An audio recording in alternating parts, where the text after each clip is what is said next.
अभिनंदन करता हूँ और हृदय की गहराइयों से तथागत विचार मंच के पूरे टीम की तरफ से मेरी तरफ से हार्दिक स्वागत अभिनंदन है, पुनः स्वागत है। तो मैं कह रहा था कि बुद्ध की विचारधारा को लेकर के पूरा विश्व बहुत आगे पहुंच गया और मैं बुद्ध का असली संतान पिछड़ गया।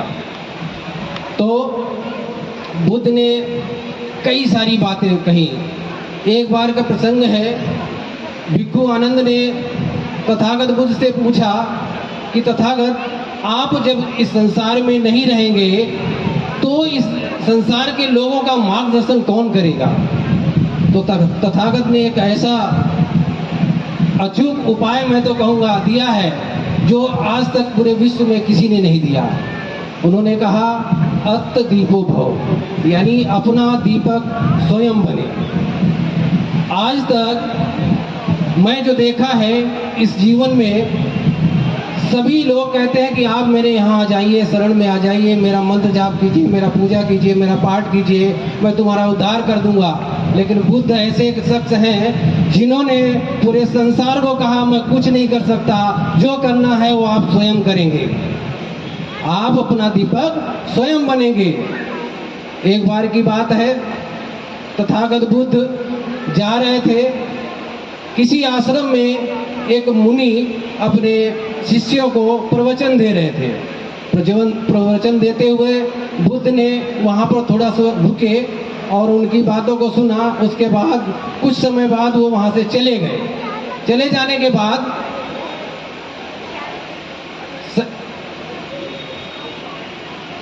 के बाद संयोग से सामने नदी थी, उसी नदी के किनारे वो चुपचाप बैठ गए।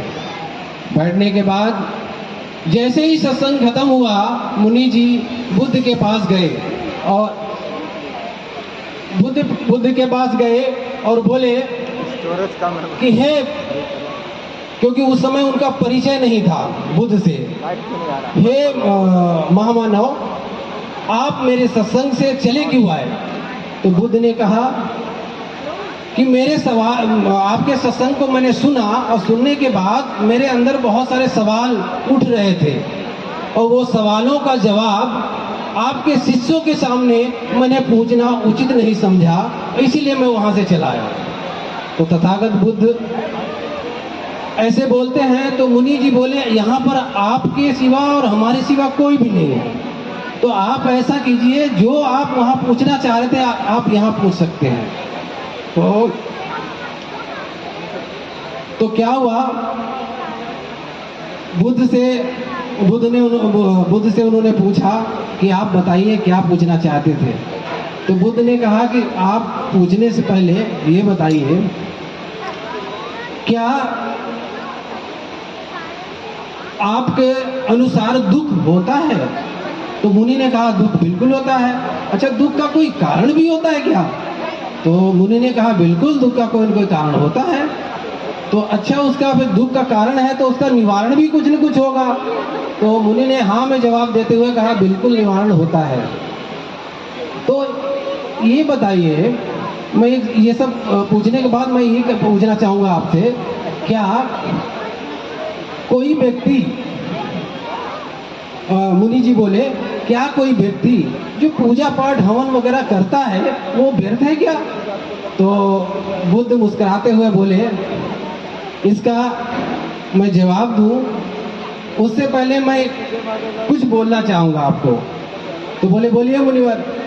तो तथागत बुद्ध ने कहा कि एक व्यक्ति को नदी के उस पार जाना है और वो व्यक्ति कौन कौन से साधन से उस पार जा सकता है?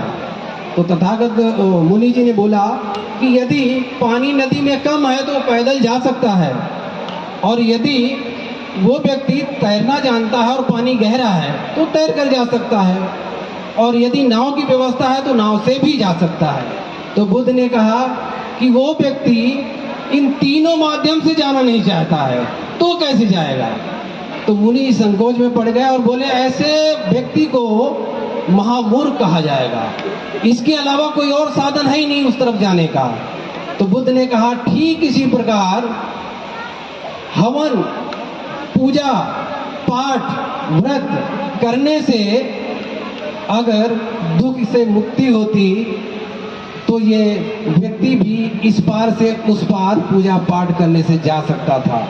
वो मुनिवर तुरंत पैरों पे गिर गए कि आप जरूर ही बहुत बड़े महात्मा हैं, क्योंकि इतनी बड़ी बात आज मेरी 60-65 साल की उम्र हो गई है, मैं समझ नहीं पाया और उसको आप इतने साधारण से शब्दों में समझा दिया। तो तथागत बुद्ध ऐसे हमारे महान दादा परदादा हुए हैं, आज हम उनको नहीं जान रहे हैं। इसी के साथ समय का बंदिश है बार बार, तो इसलिए इसी के साथ सभी को नमो बुद्धाय। लेटेस्ट अपडेट पाने के लिए हमारे चैनल क्लाउड न्यूज को अभी लाइक करें, सब्सक्राइब करें और बेल आइकन दबाना बिल्कुल ना भूलें।